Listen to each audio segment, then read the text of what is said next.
Hey everyone, are you ready to be fired up? Because I sure am. You're going to be so excited. We've got Rylee Meek, and he teaches people how to go from 7 to 8 figures within 1 year's time frame. So if you're excited to learn how to do that, then sit back and get ready to be fired up. Are you wanting a kickstart on your business and you want to learn how to be the go-to professional in your industry? Well, guess what? I've got a free challenge for you. It's 5 days of coaching. It's brand new. Just go to KristaMashore.com/client conversion.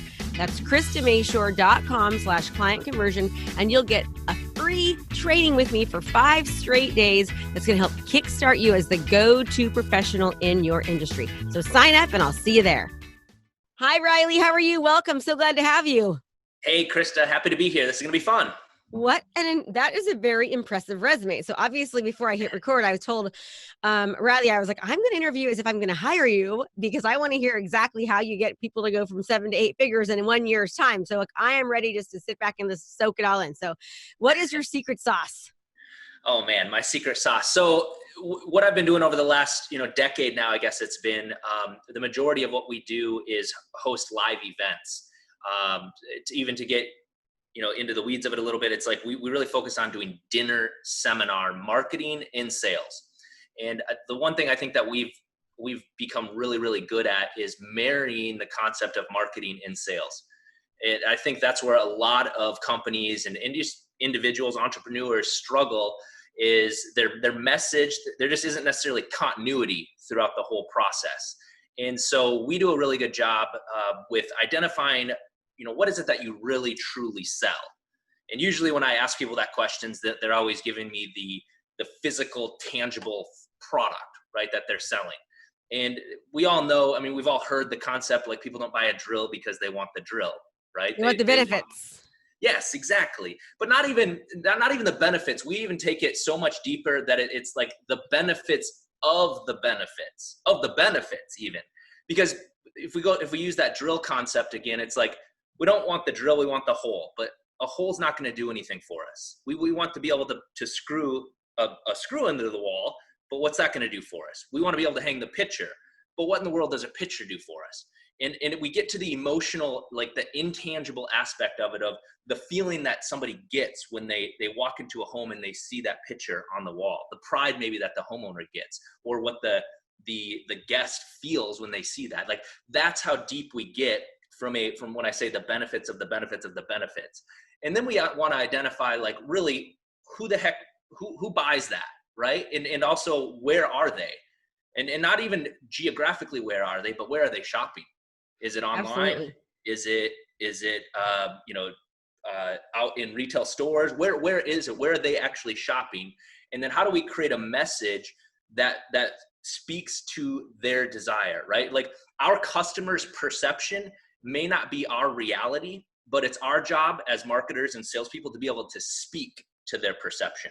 And that's, I think, what sets us apart from anybody else is we're able to speak to people where they're at, speak their language, and then we create a presentation, essentially. If we can fill those people specifically in a room that already have a desire or an idea of what you're selling or what you're marketing, and then we do a good enough job coaching people how to present, how to be dynamic enough to win a room over, gain that know, like, and trust, because people buy from those that they trust, right? Sales today is not what it used to be. The old, slick salesman, razzle dazzle, turn around, the Ben Franklin clothes, all that jazz. That's car salesman. No offense if you're a car salesman, but exactly, right? But even, they know sales today is completely different than what it used to be. It's now more about that relationship aspect, gaining that know, like, and trust, because people want to do business with those that they trust. And that's why our approach, I believe, has been so successful over the last decade. And as you mentioned, I've taken 7 of my own companies, and every single one of those, different industries as well, every single one of those has hit 7, and a couple of them we hit 8 figures within the very first year of each. And that's how we've amassed that $100 million in sales that you had mentioned, Krista. That's great. So and the thing is, this will work for any industry. I'm thinking about it right now. I have a lot of real estate agents and lenders and local professionals, doctors, attorneys, pretty much any type of local business that is a professional lot of listeners on there, so they could sell their services. So you're saying that you can teach people how to just at a dinner that quickly to be able to sell, you know, that seems that Yeah. seems hard to convince people, right? Like after an hour Well, and a half or whatever it is. yeah, and that's where it can be overwhelming to people. And half the time when, when we bring on clients, we usually, we start out with like a strategy session and just determine, does it make sense? Because if your product or your service, if you're simply selling a $48 widget and there's no additional lifetime value to that customer, I'm going to be the first one to tell you that this probably isn't going to be the best route for you to go, right? Let's Mm-hmm. do an online funnel. Let's figure something like that out, just because the ROI isn't going to be there.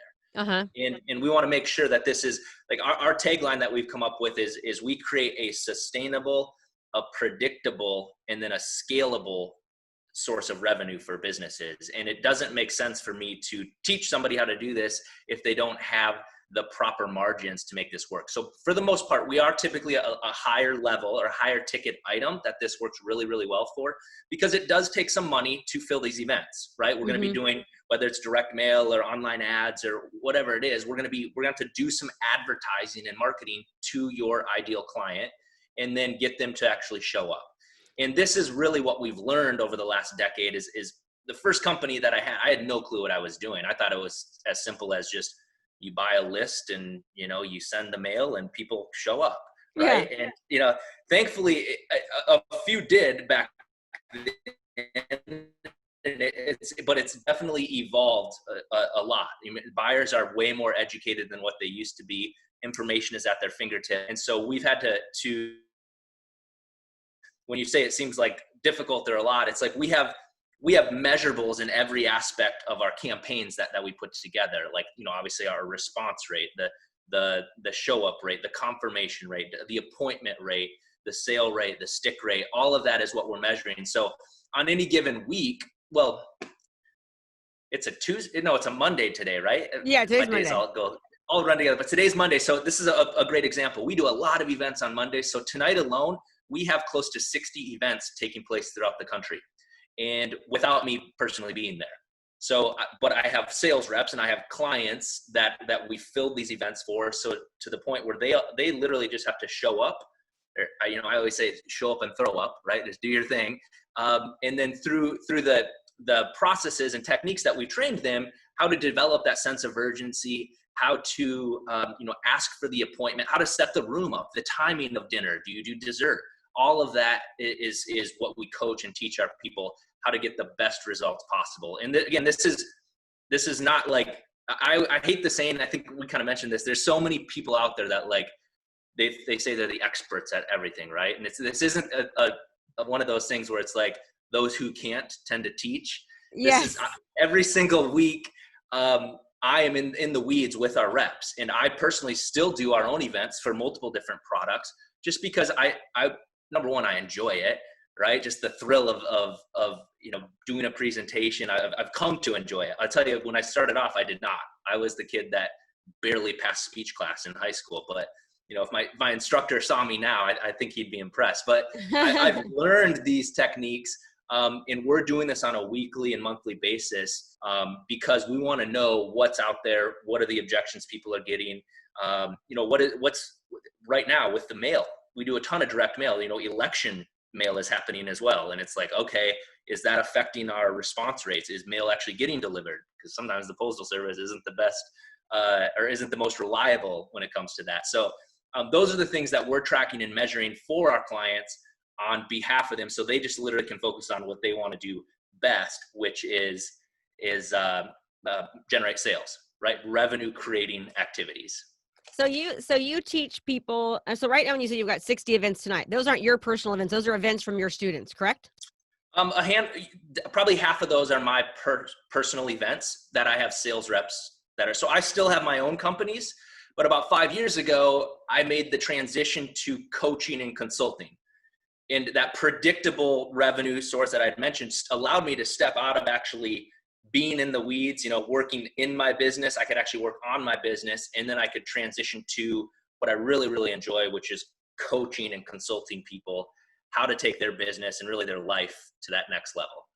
Okay, so can you walk us through? So tell us, walk us through. So let's just take me for example. All right. So I teach local businesses and professionals how to utilize social media. It's funny because when you asked me what I do, I didn't say, I told you, I said the benefits, I think, not the features, or I don't know. But anyways, so we teach people how to utilize social media and video to become the go-to expert in their community, in their profession.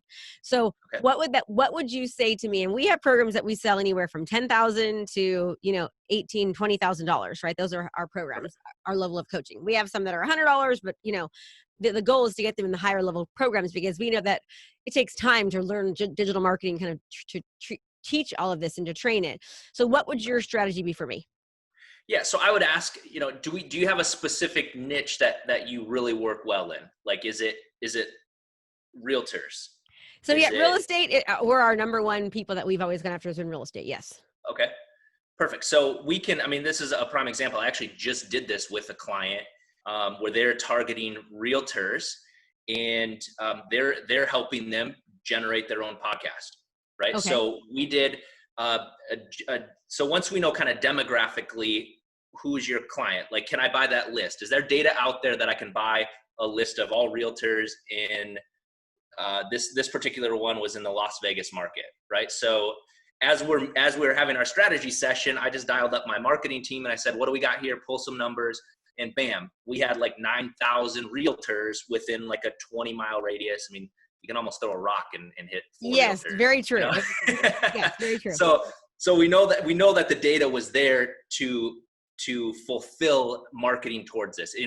If we got so specific with who your niche is, and it's like, I only want, blonde-haired, blue-eyed women that are between the heights of 6 foot and 6'3", that are 35 to 45, like, okay, that are left-handed, like we can't be so niche where it's like, come on out to our dinner event and we only have like 4 people to actually to market to, right? So we can't be so niche that we're not able to cast a net, because we still need to cast that net and get them to respond to our marketing piece to actually show up to the actual event that we're going to be hosting. So we'd figure out, to get back to your question, we'd figure out demographically who we looking for, geographically where are we looking for them at, and what I mean by that is, if we're hosting an event in your local market, perfect. Now we have to identify a venue that would work, right? We've worked in over 50,000 different venues throughout the country, so we've got a pretty good database of that, to find those that have a private room, right? Because we're not like renting out a whole restaurant or even in a hotel conference room. I personally prefer a restaurant with a private room to host these events versus like the Hilton, or come into our conference room. How many people are showing up to these on average? Like, how many people on average show up? Yep. So that depends on what the goal is. So even going back to where would we start? We'll start with the end in mind. And we hear that a lot. It's like, okay, how many clients do we need to make this profitable? Is it just one? Is it, I need 7 sales to make this profitable, right? So that's where we try to figure that out. And if it's the higher ticket, right, the more intimate it probably should be. Versus, I have some examples like solar companies, right? So we can hit residential solar companies that we can pick a location, and I can buy the list of all the homeowners in that area, and then they come on out, and it's like they do their presentation, create the sense of urgency. Now we ask for the appointment to be able to give them a bid or a quote on their project, right? It's typically a 2-step approach that we're going to recommend versus that rah rush to the back of the room, razzle dazzle by your $48 real estate course, right? Yeah. We've all been a part of those things. And then there's buyer's remorse and chargebacks and everything. This is more of like, again, why a higher ticket item is best for this format, because we're gaining that know, like, and trust. We essentially, once we've identified who the client is, we can buy that data. We can craft the marketing piece. Is it going to be, direct mail? Is it going to be Facebook funnel, Instagram, whatever it is? Could be both. We can get real specific and craft that message on how we believe they're going to respond. We have 24/7 call centers that take these inbound reservations. We have outbound reminder calls. We can book the venues once we've identified that. So literally to the point where all you would have to do, Krista, is show up to the restaurant, make sure the room is set up appropriately, and greet people as they're coming in, deliver the presentation, ask for the appointment, and then essentially close the sale or close the deal with the follow-up consultation or sales process that whatever it is that your sales process actually is. And does it have to necessarily, the person that closes, does it have to be the actual person that's at the event, or can it be somebody on their team? It could certainly be somebody on their team, but I will tell you, you're the one who has just spent that hour and a half with them. You are the one that's just gained that know, like, and trust. So by doing that and then farming them off to somebody on the team, I can just tell you, just by pure numbers, closing percentages do go down when you do pass it on to the team. But if the numbers still work that way and it's less work for you and you're still able to reach the masses, great. Right. And this is why we measure and we track everything, because if you're not measuring it, there's no way to track things. Right. And that's why we want to make sure with each campaign, we're measuring every aspect of it to make sure that we're getting that proper return on investment. This seems like it'd be a great program for a real estate agent to actually do, like for listing homes. Most definitely. And that's where that know, like, and trust comes into play. Like I said, I'm at my condo here in Florida right now. I could throw a rock and hit 45 realtors. I feel, just everybody's cousins, uncles, aunts, sister is a realtor nowadays. Yep. And most of them, quite frankly, suck, right? It's like, are they actually going to, can I say that on your show? Yeah, you totally can. Yes. Okay, cool. So it's like, and that's the beautiful thing of gaining that know, like, and trust is you are positioned, or we position you as the authoritative figure in your industry, right? And now it's your job to be dynamic enough to get them to know, like, and trust you, right? If you stand up there and you're, a stick in the mud and not fun, and because they come out there, they're somewhat there to be entertained too, right? Let's crack some jokes, let's have some fun with these people, because you're building that relationship. And if they like you, then ultimately, they'll list with you because you're gonna get the job done. You're gonna do it right versus listing it with their uncle's brother, sister's cousin, right? This would be a great course. I think we should do an affiliate marketing where you teach this as just blanket it to realtors, and I could sell it to my realtors. It'd be a great training, I think. Sure. Yeah, we've done it a lot with like real estate, like syndicates or like investment clubs where they're looking for, they've got the properties to purchase. Now they need to find the capital to purchase it. Right. And so we buy the list of accredited investors, or certain household incomes that would maybe want to invest into this. They don't want to have the responsibility of managing a property, things like that. So we've been pretty successful in that realm. When we're looking to, generate capital to invest into properties and things, but certainly it could be done with, just, I don't want to say like a normal realtor, but just somebody that has their own real estate agency as well. Yeah. Gotcha. Okay. So you get them into this room and you're obviously buying them dinner. What about with COVID right now? Are you able to even to do that? I mean, aren't your show up rates a lot less because of COVID? So here's the thing. When I'll tell you the story of COVID, man, I was in, March, whatever, 16th, 17th, I don't remember what, I'm trying to block that day out. I was in Arizona on vacation with my wife. We were in Scottsdale, what I was just, starting what I thought was going to be a great vacation of just like nothing to do. Right. And then I wake up Monday, I start hearing these rumors on like Friday and Saturday, like, dude, the restaurants are going to start to close down. And I'm like, no way. Monday morning, I wake up to us having to cancel 107 events that night throughout the entire country. It was absolutely a nightmare to deal with because I had, a few $100,000 out in marketing. Yes. We already paid to fill these events. So it's like, now what do we have to do? And for our clients as well, it's just like the worst of the worst. So, I mean, we quickly pivoted. We got things online to go to a webinar, as most people did. Our team was fantastic at that because I wanted a solution for our clients. But we were able to, we essentially were shut down for about a month and a half, almost 2 months. But by the middle of May, we were back active, hosting events in the less restrictive states. Right, not get political on it, but we were watching very carefully, like what states were peeling back restrictions that we could put initially rooms of 10 people, right, and then rooms of 20 people or 25% capacity. So we were monitoring all of that for our clients. So some of our clients that had the ability to move around and work in other states did. They were, we started out in the Carolinas, and then South Dakota, that's where I'm originally from. They never shut down, right? So it's like we pivoted there, we worked there, and then we slowly have grown. But my sales guys have been back full time at it since the second week of May.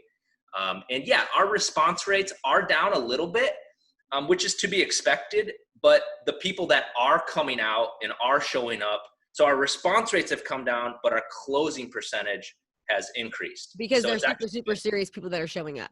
Exactly. Yeah. Exactly. Okay. So how much do you typically spend on marketing, and how much does your average person typically close? Yes, great question. And this is going to be all over the board simply because it depends on what industry you're in, right?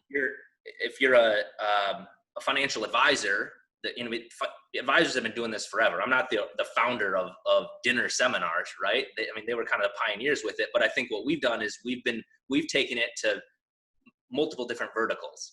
And, an advisor who rolls over a 401k into an annuity and, $500,000 gets a 7% commission, bam, 35 grand with no cost of goods. He has a great ROI versus a solar company that will sell a $25,000 home remodel, but has 15 grand in cost of goods and materials. Yes. That's where the numbers really, we break that down. So it's hard for me to give you an exact on that, but I will tell you most people, and it also is, who are we trying to target? Different data. The deeper we get with the data, like,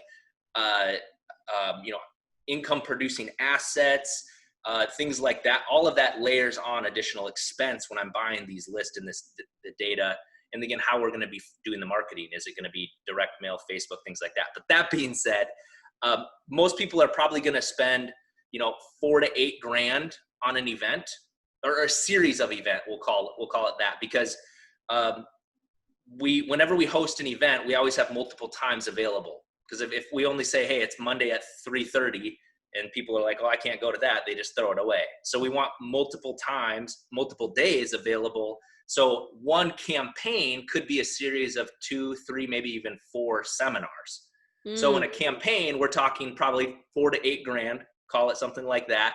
And that's where, again, starting with the end in mind, we want to make sure that we've got a proper ROI to have this make sense. And my goal, it's not always how this works out, but my goal is always to be able to have a 300% return on investment. Like if I'm spending 5 grand, I want to know confidently that I can make 15 grand with this, assuming I don't fall on my face, because it happens. I've blanked doing this too. I hate that word, but it happens. But the numbers always work out.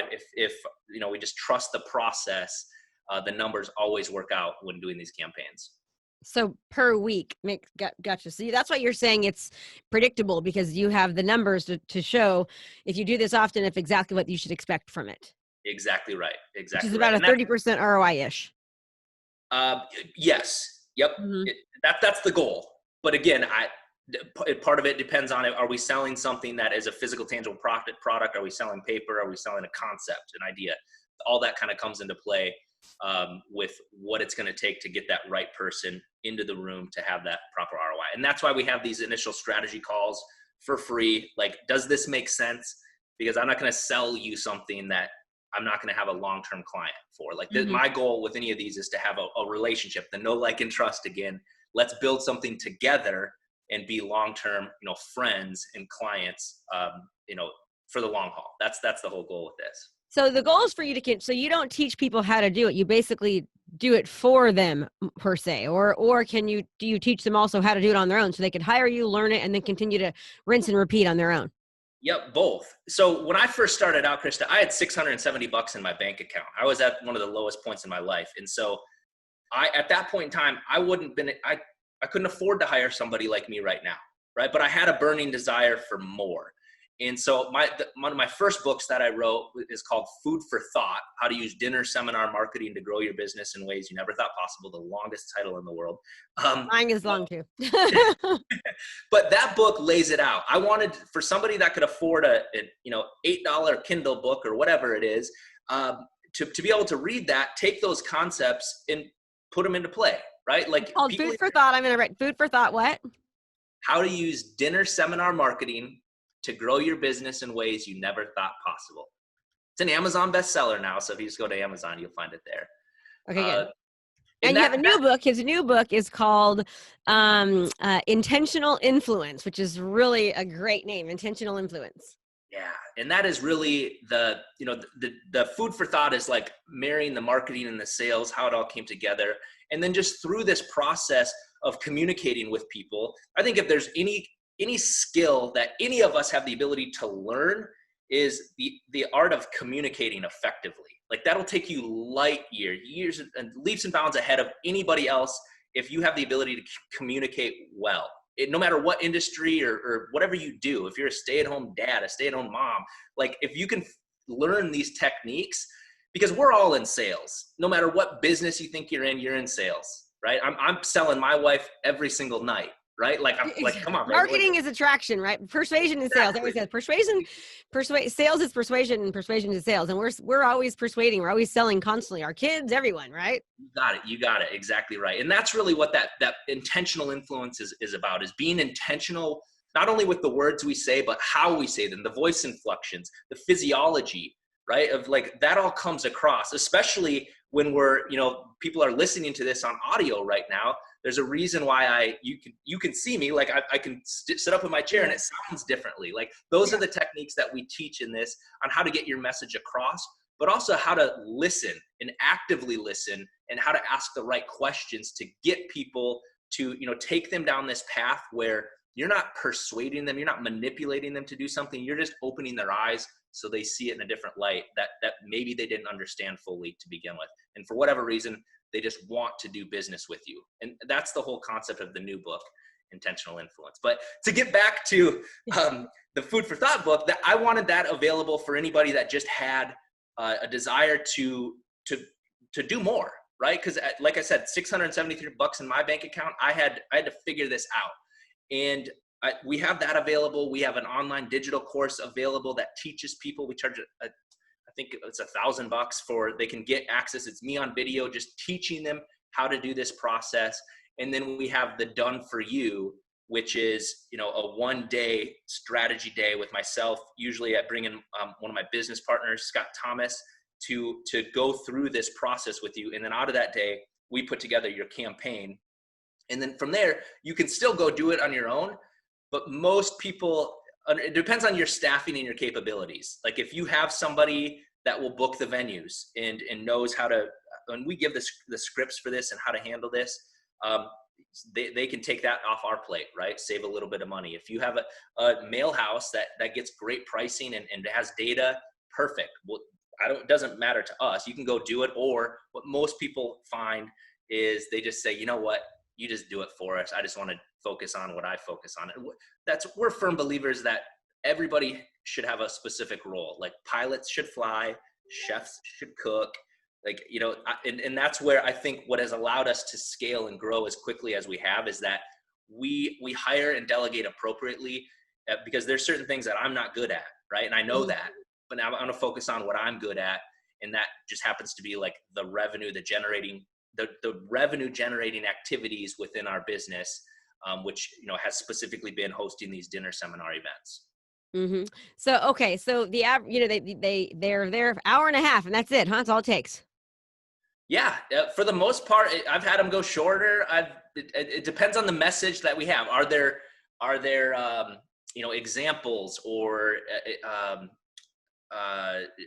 what I want to say, like, if you have a physical product that's like, this is what it's going to do, right? So, or if you're selling just, pie in the sky, like, do we have a PowerPoint? Is there videos? Are there testimonials that we have? Mm-hmm. Is there 1 speaker, 2 speakers? So, but I wouldn't have it go much longer than that.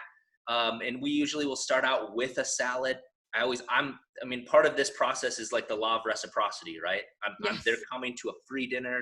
I'm giving them in return, they're giving me their time to listen to me. So I start out by always giving a salad, and then we're going to get food orders. I'm going to do my presentation. Dinner's going to come on out. And then before dessert, if we're having it, I'm making my offer, right? Like this is how we can move on to the next step. We end with a nice dessert. And then it's a nice ebb and flow, a give and take. That law of reciprocity really works well, and we're breaking bread with each other, right? I think that's just a lost art that people crave, especially now, having been, locked up for months on end. It's like that they miss that connection. And I really think it is a lost art that people really, really enjoy when they actually take the time to do it. I would think that you'd find a lot of people that are just looking for a free meal. Am I wrong on that? You're not wrong. You're not wrong. Definitely. And I love those people. And this is funny. And this is where I go back and forth with our clients, and they're like, they call them, I don't know how they've got this phrase, but they're called plate lickers. I did not label them. Plate lickers. But yeah, they're like, oh, they only come for the free meal, which blows my mind, because if somebody was talking on a subject that I did not care about at all, you couldn't pay me, $1,000 to sit through that. Like, no, that's just, I would never sit through that, let alone a $20 steak dinner or whatever it is. Right? Yes. So that blows my mind, but it does happen. But I will tell you, there's always a percentage of the room that will buy no matter what. There's always a percentage of the room that will never buy. You could give it to them for free, and they're going to come up with a reason not to do it. Mm-hmm. And what we want to focus on is that in between, right? That happy medium where they're there. They just want to know, are you like, are you sneaking one past them, or are you for real? And that's that know, like, and trust. And the people that are there that know that they are never going to buy from you are your biggest cheerleaders, because they feel guilty, even if it's subconsciously. They're just like, they know. So when you're asking for participation, they're the first ones that are like, oh yeah, yeah, that's good. Yep. And they're the ones that I'm feeding off of throughout the presentation. And I full well know, I mean, I would bet money on it. I'm like, that person's not giving me an appointment. And even though they're my biggest fan, my biggest cheerleader, they come up, they tell me how great of a presentation it was at the end. And it's like, I don't even have to pick up their card, because I know there's not an appointment on there. So, but it's fine, because they spurred that energy within that room. And I would gladly spend an extra 20, 30, 40, whatever bucks it was to buy them dinner, to create that social dynamic that's happening. And that's the reason we call our company the social dynamic selling system, is because there's a dynamic that's happening when more than one person is gathered in a room. And we've been able to figure out how to use that in a sales setting to get other people to take action as well. That's why live events work so well. Mm-hmm. Yes. Same kind of a thing. Yeah. Because people, just getting everyone in the room, just camaraderie, all of it just works so well. Absolutely. Yeah. Absolutely. Well, great. Okay. So what kind of tips would you, since you use real estate, what kind of tips would you give real estate agents that were thinking about doing something like this, or, possibly hiring you or learning your system, the online system that you have, where would they go to find that? Social Dynamic Selling Academy.com, I think. That's so bad I don't even know that, right? That's okay. That's okay. It's a long URL. Social Dynamic Selling Academy. SocialDynamicSelling.com is at least going to have links to that. As well, if they want to learn more about it. But I would just start off with the book. In all reality, just start with that. And the intentional influence. Start with the intentional influence. Is that one better, or the food for thought one? If you think seminars is a route you'd be interested in, food for thought, without a doubt. Anybody on the earth, I think, could benefit from intentional influence, whether you think you're in sales or not, because we teach people, again, it's all about the art of communicating effectively with people and how to listen appropriately. Because so many people are just constantly listening, thinking of what they're going to say next, and they're not really listening, right? Uh-huh. And people, especially in the sales world, your customer, they know that. They can see between your eyes when you're thinking of like what you're going to say next to them, versus just taking it in, repeating what they said, validating what they said, and then asking your question. And that little thing alone will take you light years in sales, if you just can validate what your customer is actually saying and feeling, because most people don't take the time to validate what other people are saying and feeling. So wow, just repeating, huh? Absolutely. Absolutely. That alone can increase sales dramatically. But there's so many other little nuggets within here, just on how people actually understand or consume information, right? Because people are either visual learners, they're auditory learners, or they're kinesthetic learners, like they want to touch and feel it. And especially in a group setting, it's easy to pick up on this when you're talking with somebody one-on-one, just by the language patterns that they use. And in a group setting, what I mean by that is, if I was to ask a question and you answered it with a visual statement, like I don't see what you're saying, right? That automatically is telling me you're a visual learner. Or Okay. if you're like, I'm not feeling that, like, okay, I know you're a kinesthetic person. Yeah, more touchy Or feely. I don't hear what you're saying. So when I ask the audience and to keep them engaged in a group setting, I'm sprinkling every single one of these throughout all of my presentations. And because I don't know, in a group setting, I don't know what language they speak, right? From that VA, we call it the VAK model. So I have to, when I ask questions, and every few minutes I'm clapping my hands, or I'm raising my hand, asking them a question, getting them engaged. Does everybody hear what I'm saying here? Or do you see what I'm saying? Do you feel what I'm saying here? I'm sprinkling those in because that, again, people do business with those that they know, they like, and they trust, right? They don't people don't just automatically trust you. They got to like you first. And people like themselves. And if I can speak that language to them, they're going to just naturally like me for whatever reason it is. And then I can gain the trust by just being, a good human being, right? Let's gain that trust then. But it's a progression. They know me. Can I get them to like me? And then ultimately, can they trust me, right? And that's the process that we take them through. And then how do you teach people, because it's great to learn this, but to be reminded to do it, how does that process work? Because it's so easy to forget, all these great things that you learn, the NLP, the messaging, all of it. Yeah. That's why the book is called Intentional Influence. You got to be intentional.